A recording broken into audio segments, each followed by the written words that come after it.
Megastar Chiranjeevi December 9వ తేదీన Telangana rising global summit ముగింపు వేడుకల్లో పాల్గొన్నారు. ఈ వేదికపైన తెలంగాణ విజన్ డాక్యుమెంట్ రిలీజ్ అనంతరం చిరు సీఎం రేవంత్ రెడ్డి విజన్ని ప్రశంసించారు. వినోద రంగం సహా అన్ని రంగాల విజన్ని ఒకే వేదికగా రేవంత్ సఫలీకృతం చేస్తున్నారన్న తీరుపైన ప్రశంసల వర్షం కురిపించారు. ఈ వీడియోని చివరి వరకు చూడండి. లైక్, షేర్, సబ్స్క్రైబ్ చేయడం మాత్రం మర్చిపోకండి. హైదరాబాద్లో సల్మాన్ ఖాన్ లాంటి వాళ్ళు పెట్టుబడులు పెడుతున్నారు అంటే దానికి రేవంత్ విజన్ కూడా ఒక కారణమని ప్రశంసించడం విశేషం. హైదరాబాద్ని వరల్డ్ సినీ హబ్గా మార్చేందుకు తమ వంతు సహకారం అందిస్తామని కూడా మెగాస్టార్ అన్నారు. సల్మాన్ ఖాన్, అజయ్ దేవగన్ లాంటి స్టార్లు అడ్వాన్స్డ్ ఫ్యూచరిస్టిక్ స్టూడియోలు పెడతామని ఇక్కడికి వచ్చారు అంటే దానికి ప్రభుత్వ సహకారం కారణం. దానికి సినీ పరిశ్రమ తరపున మేమంతా సహకరిస్తామని చిరు అన్నారు. ప్రపంచమంతా తెలంగాణ వైపు చూసేలాగా ముఖ్యంగా వినోద రంగం విషయంలో తమ వంతు కృషి చేస్తామని వ్యాఖ్యానించిన చిరు సినీ పరిశ్రమకు విజ్ఞప్తి చేస్తూ రాష్ట్ర ప్రభుత్వం కల్పిస్తోన్న మంచి అవకాశాలను, సౌకర్యాలను సద్వినియోగం చేసుకోవాలని విజ్ఞప్తి చేశారు. తెలంగాణ రైజింగ్ గ్లోబల్ సమ్మిట్ విజన్కు తన సంపూర్ణ మద్దతు ఉంటుందని తెలియజేశారు. సీఎం రేవంత్ రెడ్డికి సినీ పరిశ్రమ పైన ఉన్న గౌరవం కారణంగానే నేను ఈ వేదికకు రాగలిగాను. పరిశ్రమ తరపున రిప్రజెంటేటివ్గా మాత్రమే నేను ఇక్కడకు వచ్చాను. రేవంత్ ముఖ్యమంత్రి అవ్వగానే నేను కలిసినప్పుడు ఆయన ఒక మాట అన్నారు. హైదరాబాద్ని గ్లోబల్ ఫిల్మ్ హబ్గా మార్చాలని నాతో అన్నారు. కేవలం తెలుగు వరకే కాదు, ప్రపంచ భాషలకు విస్తరించాలి. అన్ని భాషల సినిమాల షూటింగ్లు ఇక్కడ జరగాలి. అన్ని సినీ రంగాలకు మనం వేదికగా మారాలని మీరు ధైర్యంగా అన్నప్పుడు నిజంగా ఇది సాధ్యమైతే బాగుంటుందని అనుకున్నాను. గత ప్రభుత్వాలు పూర్తిగా సహకరించలేదు, కానీ మీరు ఈ డ్రీమ్ని సక్సెస్ చేయగలరా అని అనుకున్నారు. మీరు ప్రణాళికను సిద్ధం చేస్తే సహకారం అందిస్తామని మాత్రమే నేను అన్నాను. అయితే ఇప్పుడు ఒక గ్లోబల్ వేదికను ఏర్పాటు చేసి తాను అనుకున్నది ప్రాక్టికల్గా సాధ్యం చేయడానికి సీఎం రేవంత్ రెడ్డి ముందడుగు వేశారు. ఇది చాలు, ఆయన అన్నది సాధిస్తారని నమ్మకం కుదిరింది. హైదరాబాద్ దేశంలోనే అన్నింటికంటే కేంద్ర స్థానంలో ఉన్న నగరం. ఇక్కడి నుంచే అన్ని పెద్ద నగరాలకు సులభంగా ప్రయాణించగలం. అన్ని రకాల స్కిల్ ఇక్కడ ఉంది. సినీ రంగానికి అవసరమైన అన్ని వనరులు ఇక్కడ ఉన్నాయి. మా సినీ పెద్దల నడుమ కొంత చర్చ జరిగింది.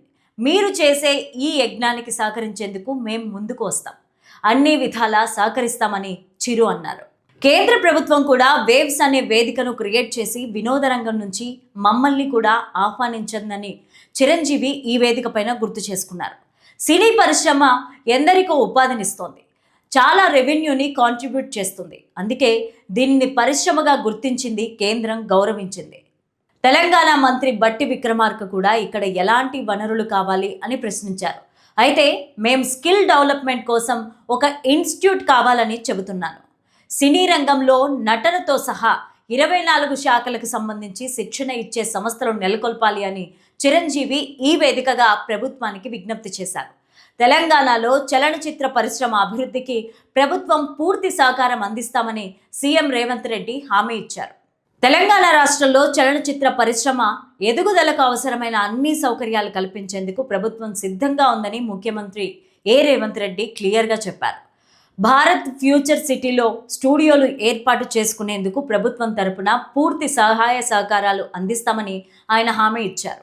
తెలంగాణ రైజింగ్ గ్లోబల్ సమ్మిట్ 2025 రెండో రోజు సందర్భంగా సృజనాత్మక శతాబ్దం, వినోద రంగం భవిష్యత్తు అనే అంశంపైన జరిగిన చర్చలో చలనచిత్ర పరిశ్రమకు చెందిన ప్రముఖులు తమ అభిప్రాయాలను వ్యక్తం చేశారు. ఈ సందర్భంగా వారు ముఖ్యమంత్రి రేవంత్ రెడ్డితో ప్రత్యేక సమావేశం జరిపారు. ఈ సమావేశంలో ఉప ముఖ్యమంత్రి బట్టి విక్రమార్క మల్లు, మంత్రి Komatireddy Venkatreddy, film development corporation chairman Dil Raju తదితరులతో పాటు సినిమా పరిశ్రమకు చెందిన నిర్మాతలు, నటీనటులు పాల్గొన్నారు. ప్రముఖ నటులు చిరంజీవి, రితేష్ దేశ్ముఖ్, సుభాష్ కై, అల్లు అరవింద్, సురేష్ బాబు, జెనీలియా దేశ్ముఖ్, అక్కినేని అమల, అనిరుద్ రాయ్ చౌదరి, శ్యామ్ ప్రసాద్ రెడ్డి, జోయా అఖ్తర్, చుంకీ పాండే ఇలాంటి వాళ్ళు టాలీవుడ్, బాలీవుడ్ ప్రముఖులు ఈ కార్యక్రమానికి హాజరయ్యారు. స్క్రిప్ట్తో వచ్చిన వారు సినిమా పూర్తి చేసుకొని వెళ్లేలాగా రాష్ట్ర ప్రభుత్వం చలనచిత్ర పరిశ్రమను ప్రోత్సహించడానికి సిద్ధంగా ఉందని ముఖ్యమంత్రి ప్రముఖులతో చెప్పారు. అందుకు అనుగుణంగా నిర్ణయాలు తీసుకుంటామని ఆయన హామీ ఇచ్చారు. అంతేకాకుండా ఫ్యూచర్ సిటీలో ఏర్పాటు చేసిన యంగ్ ఇండియా స్కిల్ యూనివర్సిటీలో సినిమా పరిశ్రమకు సంబంధించిన 24 క్రాఫ్ట్స్లో పరిశ్రమ అవసరాలకు తగ్గట్టుగా శిక్షణ అందించే అంశాన్ని పరిశీలించాలని ముఖ్యమంత్రి సూచించారు.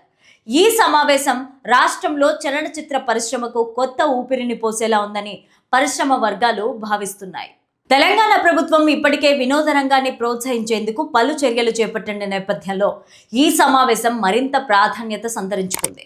భవిష్యత్తులో రాష్ట్రం సినిమా హబ్గా మారే అవకాశాలు మెండుగా ఉన్నాయని సినీ నిపుణులు అభిప్రాయం వ్యక్తం చేస్తున్నారు.